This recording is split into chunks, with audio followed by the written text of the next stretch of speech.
My son took out a loan of $300,000 in my name. Not a joint loan, not a shared agreement, not a small mistake, but a massive loan entirely in my name, with a forged signature and my real address on every document.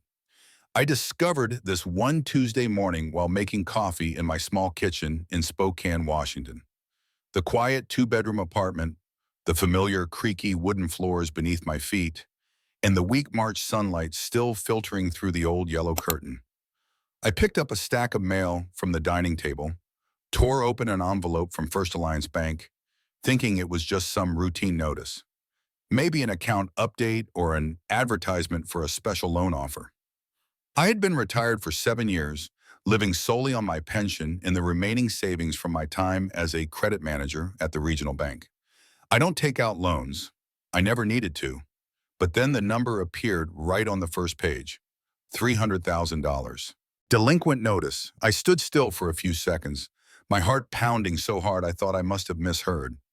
I adjusted my reading glasses, reading each line slowly, carefully. The loan was recorded from January. It was overdue by 60 days. And the borrower? Robert Whitman, that is me. I stared at the signature at the bottom of the page. It looked terrifyingly like mine. The curves, the tilt, even the way the letter R was written. Exactly like how I've signed for the past 40 years working in banking. But I know exactly everything I've ever signed in my life, and I've never signed any loan documents for First Alliance Bank. I sank into the wooden chair beside the table, still holding the letter. My hands were shaking so much that I spilled some coffee onto the edge of the plate. A cold shiver ran down my spine as if I had just opened the door to find a thief sitting in my living room. The difference was, the thief hadn't broken in. He had used my name, my signature, and my relationship with the bank to silently open the door to my account. I called the First Alliance helpline. The woman's voice on the other end was polite and professional, reading my name and verifying my account number. I could hear her typing for a few seconds before she spoke, in a tone as casual as if she were announcing a weather forecast. Yes, Mr. Whitman, the loan of $300,000 was approved on January 14th, and the funds were transferred the following day to the attached account. According to our records, the final recipient is Evan Whitman. The name listed is the joint account holder. Evan, my son. I couldn't hear the rest of what she said. All the sounds around me seemed to drown out in a long ringing noise. All I remember is that I had added Evan's name to the account when my wife passed away 8 years ago, just in case something happened and I needed emergency help. It was just a precaution, like every widowed father would think. I never imagined my son would use that trust to take my name, borrow money from the bank, and put me at risk of losing both my home and the peaceful retirement I had worked so hard for. I hung up. I sat still in the sunlit kitchen, with the white walls fading and the ticking clock marking the passing minutes. $300,000 in my name, a debt I didn't know about, wasn't asked about, and couldn't possibly repay. It all happened in one morning. In my world, a father who had sacrificed everything for his son had just collapsed without any warning. I am not a perfect father, but I have always tried. Evan is my only child, the son of me and Linda, my late wife. He was born late when I was 42 years old, at a time when we thought we had no hope of becoming parents. From the first day I held him in my arms, I knew everything in my life would revolve around him. I worked harder, came home on time, and never missed a parent-teacher meeting.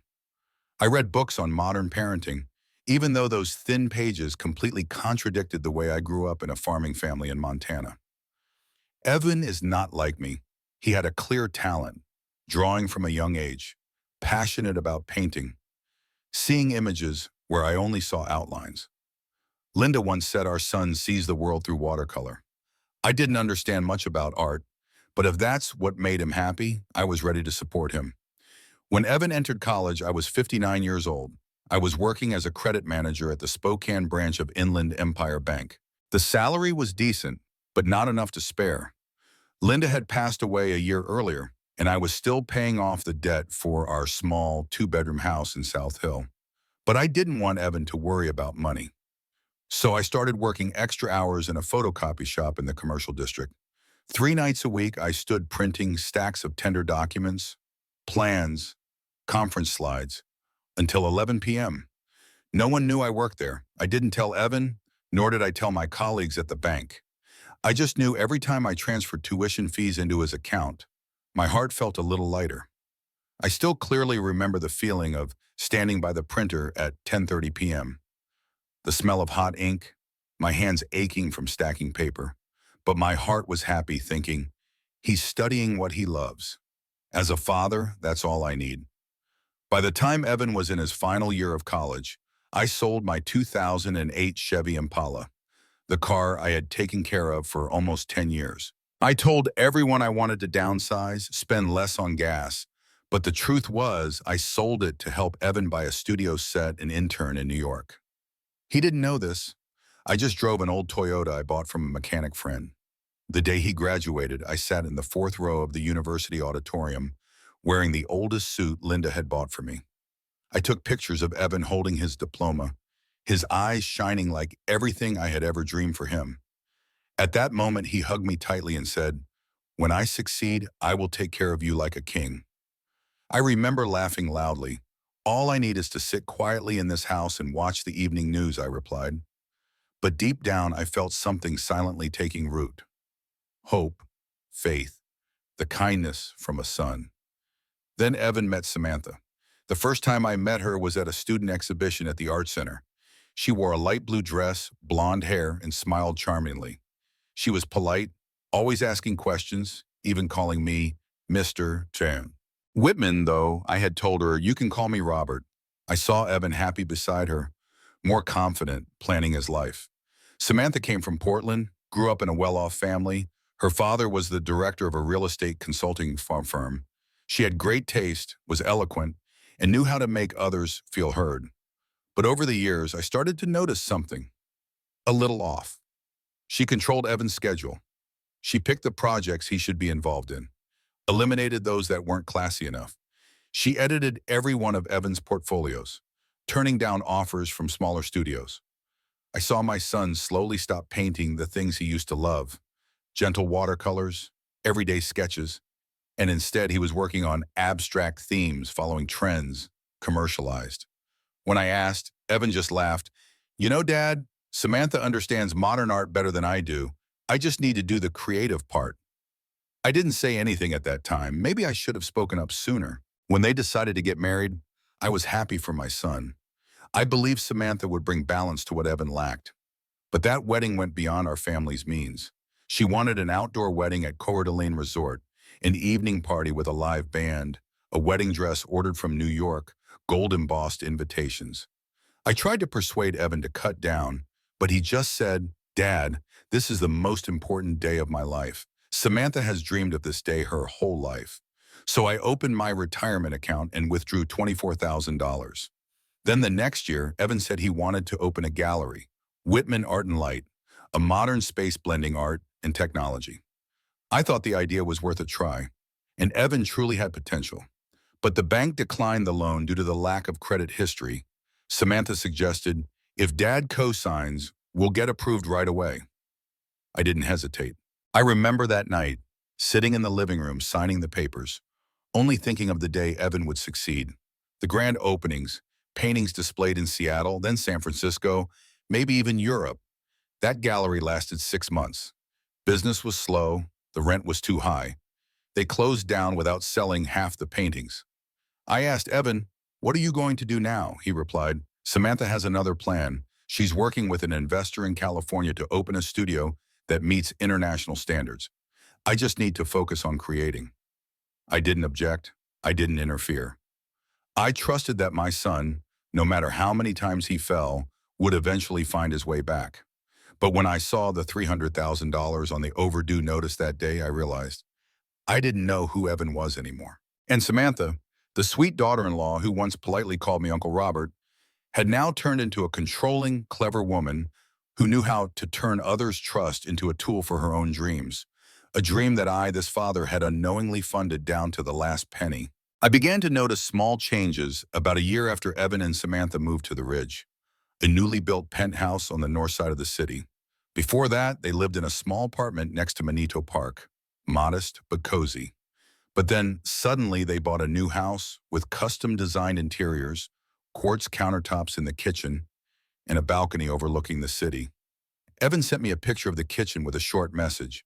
Dad, I want Samantha to have a space worthy of her creativity. I didn't ask where they got the money. I just sent my congratulations. But not long after, I started hearing from a few old acquaintances at the bank, people who still worked in the credit department. They said Evan had come to seek loan advice, but the paperwork seemed a little strange. Some said my son had been denied due to an invalid co-signature. Another person mentioned seeing Samantha driving a brand new silver Mercedes with temporary plates from a dealership near North Division Street. I clicked my tongue and brushed it off. Maybe they're renting. But deep down, I began to feel uneasy. One early summer morning, I called Evan. It had been a while since we had lunch together like we used to. I wanted to invite him out, maybe take a walk around Liberty Lake like we did before. The phone rang 5 times before going to voicemail. I tried again in the afternoon. Still no answer. By evening, I sent a simple message. Son, I want to meet you for a bit. Nothing important. Just want to have lunch together. No response. A week later, Samantha replied, on his behalf, don't worry, Dad. We're really busy with the new studio. When everything settles, we'll call. I didn't know whether to feel relieved or insulted. A few months later, I was invited to a group exhibition that Evan was participating in. The event was held in a very upscale space in downtown Spokane. High ceilings, white walls, with wine and fruit tartlets being served. I wore the oldest suit in my closet, sprayed a little bit of the perfume Linda used to like. I arrived early, hoping to have some time to talk privately with Evan before the crowd gathered. Evan was standing near his display, wearing a black shirt and gray pants, his hair neatly gelled, talking to 2 women dressed like fashion magazine editors. When I approached, he glanced at me, then nodded slightly, not smiling. Dad, he said, then turned to the person next to him. This is my father, Robert. No dad, no hug, just a casual introduction. I nodded to the 2 women. I'm very proud of Evan, I said, trying to keep my voice cheerful. One of the women asked Evan about the meaning of the abstract painting in the center of the room. He began rambling about breaking visual structures, a combination of existentialism and minimalist material design. I didn't understand much, but I could tell Evan's voice was no longer the same as the one that used to sketch portraits of Linda when he was 12. When there was a break in the conversation, I pulled Evan aside. Son, I'm really happy for you. I truly am. But I miss you. Evan cut me off. Dad, he said, his voice soft but cold, you don't understand modern art. You're still living like it's 1985. You're kind, but your advice, it's not relevant anymore. I stood still. I didn't argue. I just looked at him.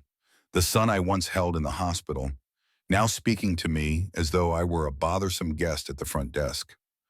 Samantha appeared right after, holding a glass of white wine, the light reflecting off the diamond on her finger.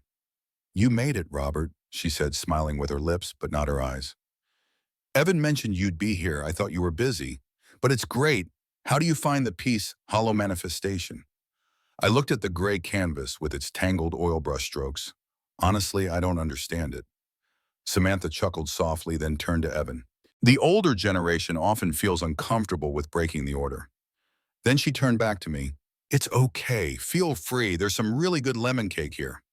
Since that day, I didn't see my son for many months. I still called, left messages, sent brief emails, but I only received silence in return. Until one Sunday morning, when I was preparing to make coffee, my phone rang. It was a message from Samantha. Just 11 words. Dad, you don't need to be involved anymore. We'll take care of the rest. I sat at the dining table staring at those words on the screen for almost 5 minutes. No anger, no sadness, just a strange emptiness. Take care of the rest. What did that mean? Was it the rest of my life? The loans I had co-signed? Or was it the freedom to decide everything without needing permission from the father who had raised a son for 30 years? I stood up, walked to the window, and drew the curtains. Spokane was still as peaceful as every other morning. The wind gently blew over the low rooftops, a few branches swaying as though nothing had changed. But I knew, since the moment Evan looked at me like I was a burden and Samantha texted that I was no longer needed, everything between us had changed. And there was something inside me that had started to die. Not my love for him, but my trust. I sat alone in the small room, the yellow light casting through the thin curtains on the window.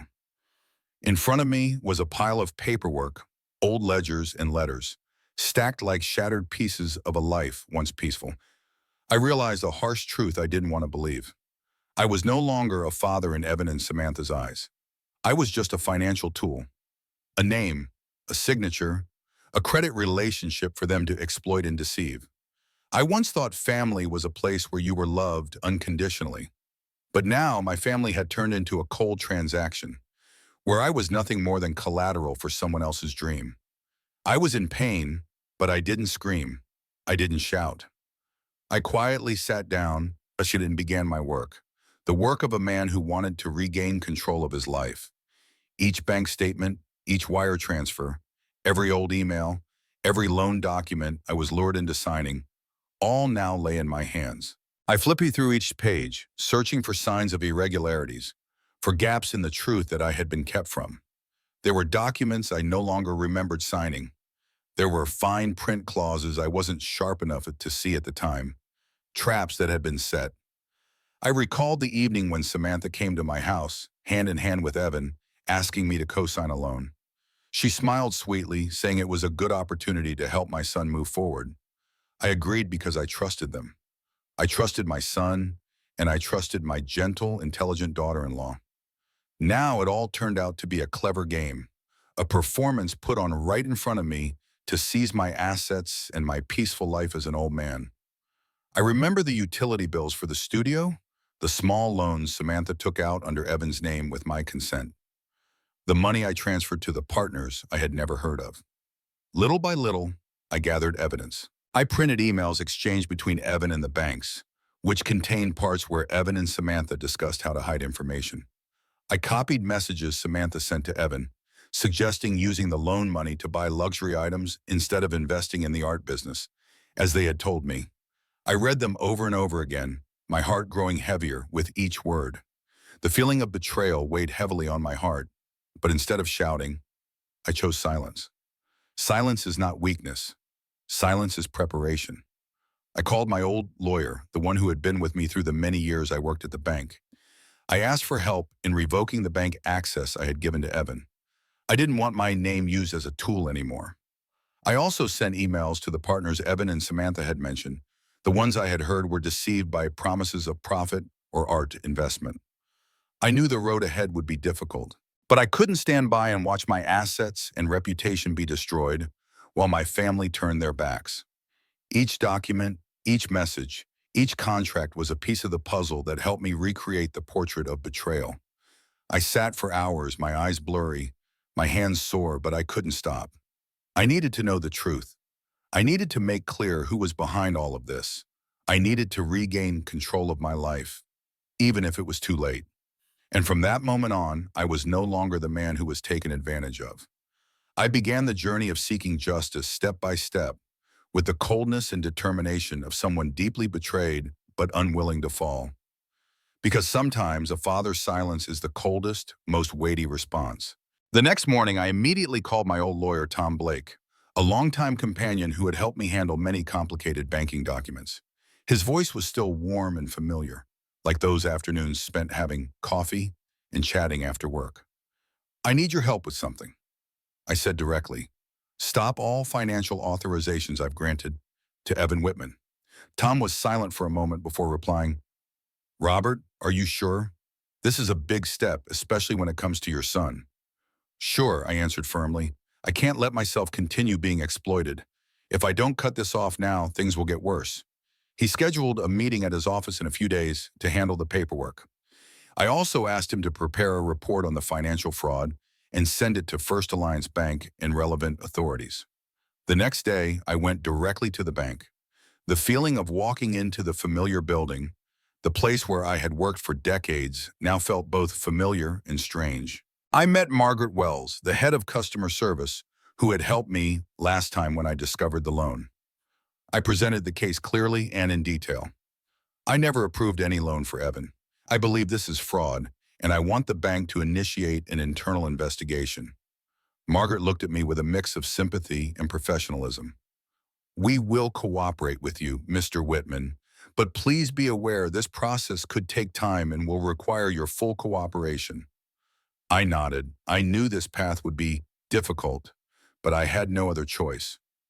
At home, I spent the entire afternoon cleaning out my old office, where I kept all the bank files, letters exchanged with Evan and Samantha. I opened each file, sorted through them carefully. I began to meticulously note every oddity, the unexplained transfers, the times Evan asked me to co-sign for investment partners, the sweet but fake messages Samantha sent me. I found an email from Samantha saying, "The plan will succeed soon, don't worry, everything will be fine." But to me, it was just a well-prepared lie. I no longer believed in those promises, and I couldn't face this alone. I pulled out an old contact list and reached out to 3 old friends, former colleagues who had also been invited by Evan and Samantha to invest in their art project, but no one knew what was really behind it. I wrote letters, not judgmental letters, but inquiries, checking in to help them realize the truth, if there was any. A letter to Jerry Collins, the person who had worked with me as head of the credit department for many years. "Jerry, I hope you're doing well. Do you remember Evan and Samantha, the young couple who came to us a few times to introduce their new gallery project? I've just discovered many signs of fraud related to them and want to make sure you're not caught up in anything unpleasant. If there's anything unusual or if you'd like to discuss, please contact me." I spent the next few days waiting for replies. Not everyone responded immediately, but with each story that was shared, the curtain began to lift, revealing a carefully constructed system of deceit, exploiting people's trust to sustain Evan and Samantha's extravagant lifestyle.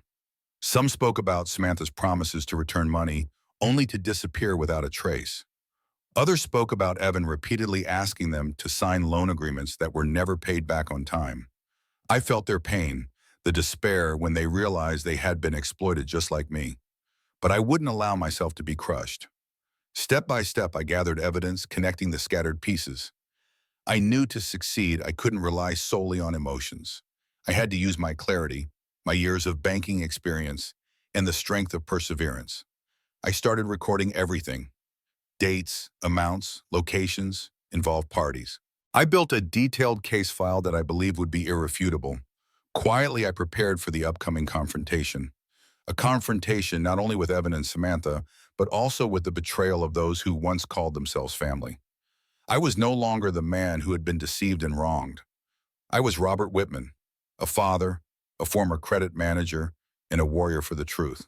Day by day, messages and emails from Evan and Samantha continued to flood in, like a violent wave trying to sweep me off the path I was walking. I remember one Wednesday afternoon when I was sitting in my office, the soft yellow light illuminating the files I had just finished sorting. Suddenly, my phone buzzed with a message from Evan. "Dad, you have to understand. No one wanted things to turn out this way. But if the studio shuts down, we'll go bankrupt." I stared at the phone screen for a long time, feeling every word as if it were a plea filled with desperation, but also tinged with calculation.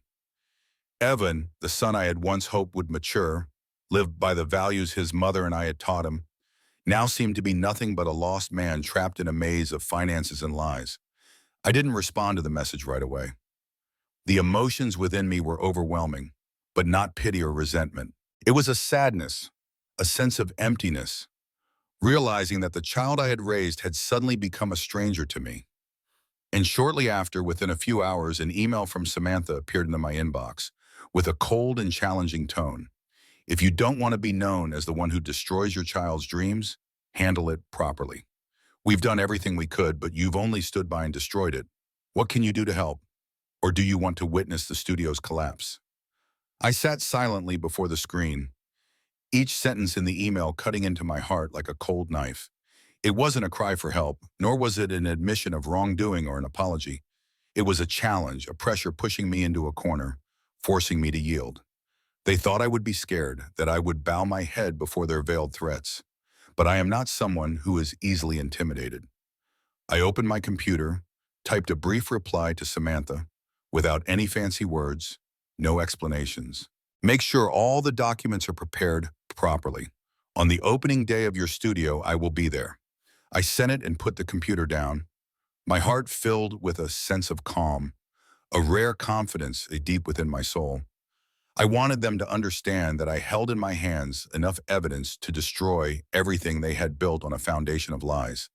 I envisioned the day it would come, the day I would walk into the studio, not as a weak father, but as a victor, someone who would expose the entire truth under the public spotlight, in front of the media and those who had once trusted them. I am not a destroyer. I am someone seeking justice.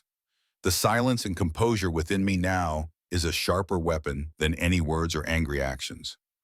I felt a new strength rising, the strength of preparation, of experience, and of perseverance honed over years of working in banking. I am no longer in a passive position. I am in an active one. And the day the truth is revealed will change everything forever. Even if they think I am a destroyer, I will not be afraid. I know my role. I stand on the side of truth and justice. I have prepared, and I will not stop until everything is made clear. On the grand opening day of Whitman Art and Light, the spacious event room located right in the heart of Spokane was packed with people. Local media, journalists, renowned art world guests, bank representatives, and even a few investors, all gathered here, eager to witness a new milestone in the city's modern art scene. The new studio was beautifully decorated with large, abstract paintings covering the walls, warm yellow lights reflecting off the transparent glass panels. A light orchestra played soothing piano tunes. The guests chatted lively, the atmosphere blending elegance with creative energy. Evan, my son, stood on stage in a well-fitted black suit, smiling confidently. Samantha stood beside him, exuding confidence, her bright eyes sparkling and her carefully painted red lips. I stood quietly on the sidelines in my old but neat suit, holding a USB drive containing the evidence I had silently gathered over many months. The music stopped and Evan began his speech. Hello, everyone. Today is an important day for us. Whitman Art and Light is not just an art studio, but a dream built through hardships, sacrifices, and trust. Evan's voice echoed throughout the room, capturing everyone's attention. I looked straight into my son's eyes, seeing both confidence and a hint of hesitation, something I had noticed before. When my parents supported my artistic journey, I promised I would do everything to make them proud. Samantha, my wife, has been my indispensable companion on this journey. The guests applauded gently. I stood still, feeling a sense of heaviness in my heart, yet still maintaining my composure. As soon as Evan finished, I walked up to the stage, my voice steady and unwavering. I am Robert Whitman, Evan's father. The room fell silent, their curiosity turning into shock as I raised the USB drive. I am not here to destroy, but to expose the truth. The truth about Whitman Art and Light, a dream built on a foundation of fraud and betrayal. I plugged the USB into the projector. The large screen lit up, displaying a video of Samantha meeting a stranger at a cafe near downtown Spokane. They were conversing intimately, laughing, exchanging expensive gifts. The man in question was none other than Marcus Webb, the secret lover I had heard rumors about. The clear images showed Samantha giving Marcus a luxury watch worth over $2,000, while Marcus handed her a large envelope filled with money. Guests started murmuring. Some were staring at the screen, not blinking. I continued, pulling out a folder from my bag, holding it up for everyone to see. This is the loan agreement with my forged signature that Evan and Samantha used to secure a $300,000 loan from First Alliance Bank.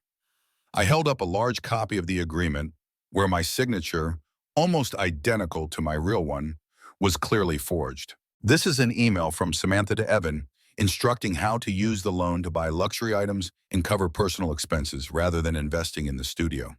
I proceeded to show more emails with messages like, "Keep quiet about the money. Don't let Dad know the truth. We need to maintain a good image for the investors." Guests began to sense the complexity and seriousness of the situation.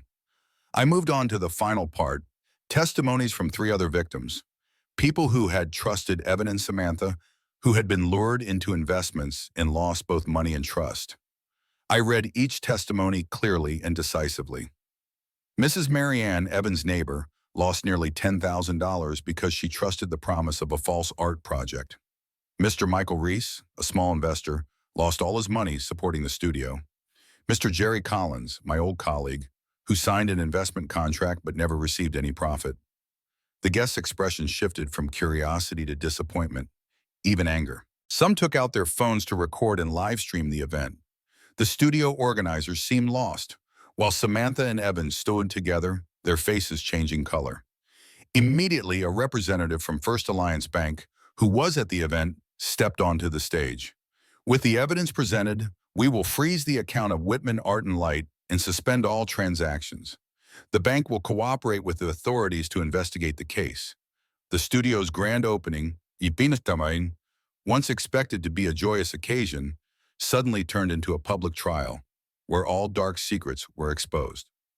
Samantha quickly withdrew, leaving Evan alone on stage with a dazed look. Evan lowered his head, unable to say a word in defense.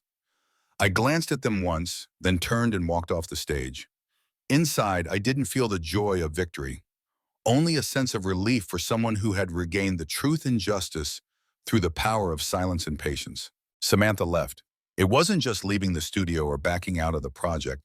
She disappeared from Evan's life, leaving my son in the midst of a massive debt and an ongoing financial mess. I remember that day clearly. After the unexpected and embarrassing grand opening event, Samantha never returned to the studio. She quickly packed her things, grabbed her suitcase, and disappeared from Spokane without a word. I received a call from Evan, his voice trembling like someone who had just collapsed. Dad, Samantha has left. She said she couldn't take it anymore. Everything is falling apart, Dad. I heard Evan's voice crack, almost crying on the phone. He knew that now he had to face everything. There was no one to protect him. But it wasn't a time for sympathy. This was the inevitable consequence of the choices he and Samantha had made. The news of the incident quickly spread. Local media exposed all the evidence I had presented, the videos, the contracts, the manipulative emails. The headline in the Spokane Herald hit like a hammer. Father accuses son and daughter-in-law of running a studio on stolen money. The articles didn't just focus on the family story. They also delved into details of financial fraud, forged signatures, and the exploitation of many investors' trust. Customers, partners, and even those who had once trusted Evan and Samantha now turned their backs, continuously calling to accuse them, demanding their money back and justice. Evan was summoned by the police for questioning over charges of document forgery and financial fraud. I was in the waiting room of the police station, hearing every sharp question the detective posed to my son.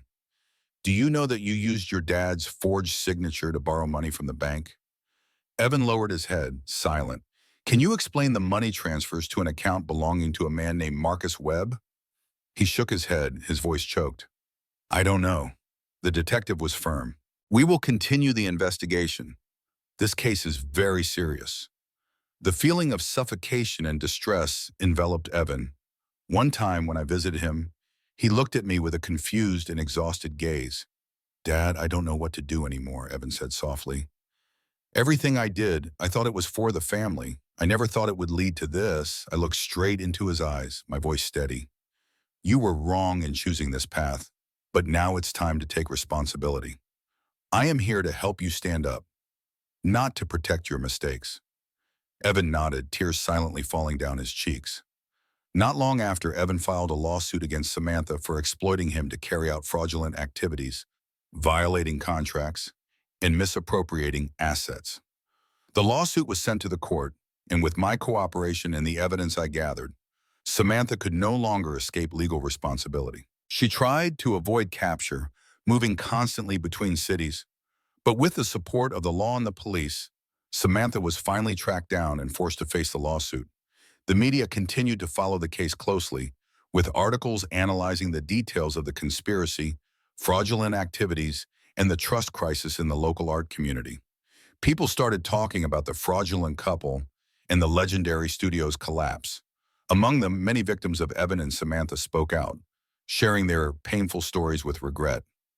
I stood on the sidelines, not wanting to get too involved, but always ready to testify and offer legal support to the affected parties.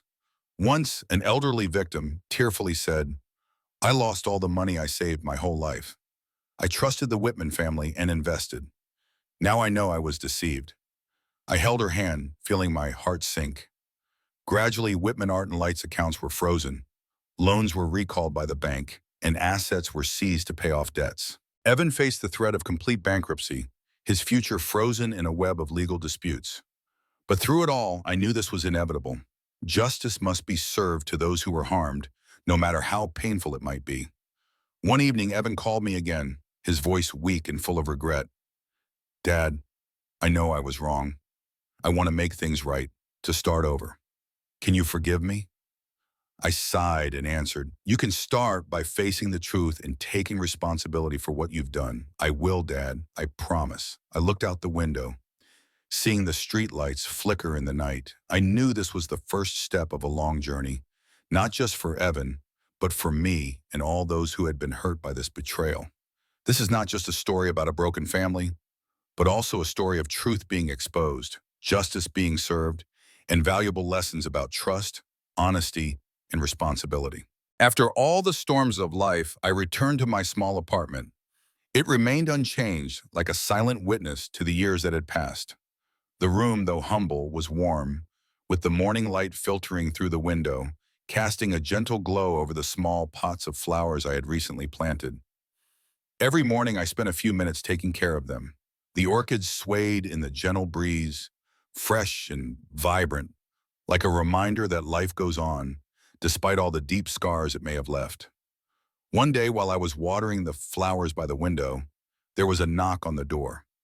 I opened it to find a young man standing there, with a friendly face and eyes full of gratitude.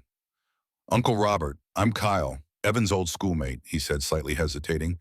"I just wanted to thank you. If it weren't for your determination and perseverance, perhaps I and many others would have been deceived by Evan and Samantha." I smiled lightly, feeling an unusual warmth in my heart.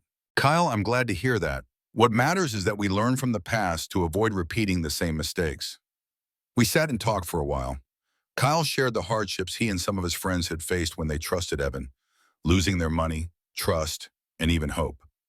I listened, understanding that betrayal not only tore my family apart, but also caused great harm in the community. From those stories, I decided to create a support group for the elderly, people who are vulnerable to financial exploitation. My group wasn't large, but it had a clear goal: to help people recognize warning signs, share experiences, and learn how to protect themselves from fraudulent behavior.